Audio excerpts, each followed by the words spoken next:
టీడీపీలో టికెట్లు దక్కని అసమ్మతి నేతల ఆందోళనలు కొనసాగుతున్నాయి. పలు నియోజకవర్గాల్లో టికెట్లు దక్కని అసమ్మతి నేతలు నిరసన గళం వినిపిస్తున్నారు. అసమ్మతి నేతలను పిలిపించి మాట్లాడేందుకు చంద్రబాబు ప్రయత్నం చేశారు. నిన్న అర్ధరాత్రి వరకు నేతలతో మాట్లాడారు చంద్రబాబు. అయితే చాలా మంది వెనక్కు తగ్గేదే లేదంటున్నారు.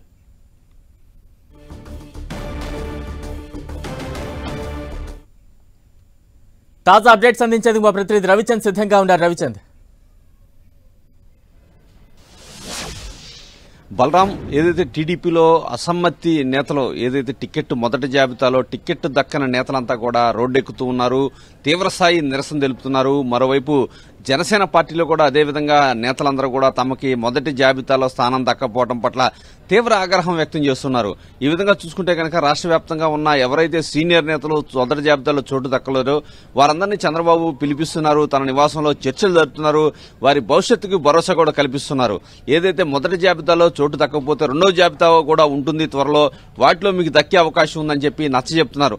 అయినప్పటికీ సస్యమిరా అంటున్నారు. నిన్న అర్ధరాత్రి దాకా కూడా ఏదైతే శంకర్ యాదవ్, తంబళ్లపల్లి నియోజకవర్గానికి చెందిన శంకర్ యాదవ్ కలిశారు. ఆయనకు మొదటి జాబితాలో ఆయనకు చోటు దక్కకుండా స్థానికంగా ఇంకో జయచంద్రారెడ్డి అనే నేతకి ఆ జాబితాలో చోటు దక్కింది. ఈ నేపథ్యంలో వారి మనుషులు కూడా చంద్రబాబు నివాసానికి వచ్చి గొడవ చేసిన పరిస్థితి ఉంది. అదేవిధంగా చాలా మంది జయనాగేశ్వరరెడ్డి, అదేవిధంగా ఎమ్మిగనూరు నుంచి వచ్చారు. అదేవిధంగా చూసుకుంటే చాలా మంది నేతలు పల్నాడు ప్రాంతాల నుంచి వచ్చారు. ఏదైతే తమకు చాంద్ భాష కదిరి నియోజకవర్గం నుంచి కూడా వచ్చారు.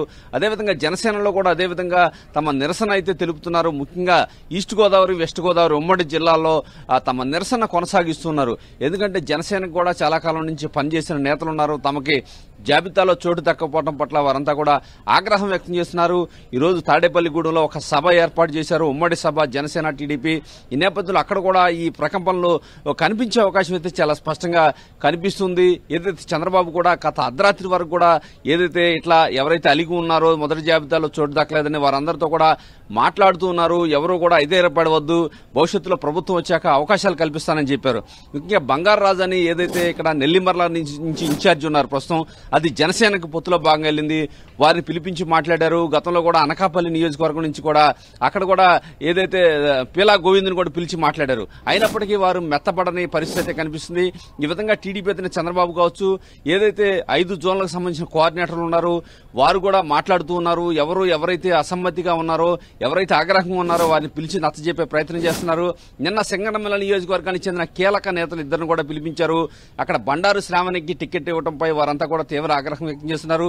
అదేవిధంగా చూసుకుంటే కనుక మడకశిర నుంచి కూడా తిప్పేస్వామిని కూడా పిలిపించారు.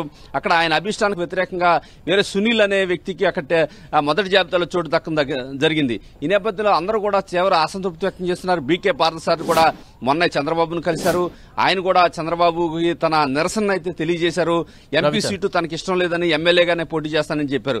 ఈ విధంగా రాష్ట్ర వ్యాప్తంగా చాలా మంది నేతలంతా కూడా చంద్రబాబును కలుస్తున్నారు. చంద్రబాబు ఎంత నచ్చ చెప్పినప్పటికీ కూడా కొంతమంది సాటిస్ఫై అవ్వట్లేదు. ఎట్టి పరిస్థితిలో కూడా అసెంబ్లీకి పోటీ చేస్తామని చెప్తున్నారు. జేసీ పవన్ కుమార్ రెడ్డి కూడా ఎంపీ సీటు తనకు కావాల్సిందేనని చంద్రబాబుని పట్టుబడుతున్నారు. ఒకవేళ అనంతపురం ఎంపీ సీటు ఇవ్వకపోతే ఎమ్మెల్యే సీట్ అయినా తనకి కావాలని చెప్పి ఆయన గట్టిగా చంద్రబాబును కోరుతున్నారు. ఈ విధంగా చాలా మంది నేతలు చంద్రబాబును కలిసి తమ కోరికలను అయితే ఆయనకు విన్నవిస్తున్నారు. ఆయన కూడా భవిష్యత్తుకు భరోసా కల్పిస్తూ నచ్చజెప్పే ప్రయత్నం అయితే చేస్తూ ఉన్నారు. బలరాం, రవిచంద్, అంటే టీడీపీ అధిష్టానం అసంతృప్తి నేతలను ఏ రకంగా బుజ్జగించే ప్రయత్నాలు చేస్తుంది? ముఖ్యంగా ఇటువంటి హామీలు వారి ముందు పెడుతూ ఉంది.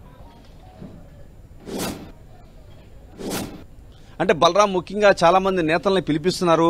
ఏదైతే మొదటి ఒక స్థానాన్ని కనుక ఇప్పుడు వరకు కూడా వారు ఎవరికి కేటాయించకుండా ఖాళీగా ఉంటే కనుక రెండవ జాబితాలో మీకు స్థానం దక్కే అవకాశం ఉంది అని చెప్తూ ఉన్నారు.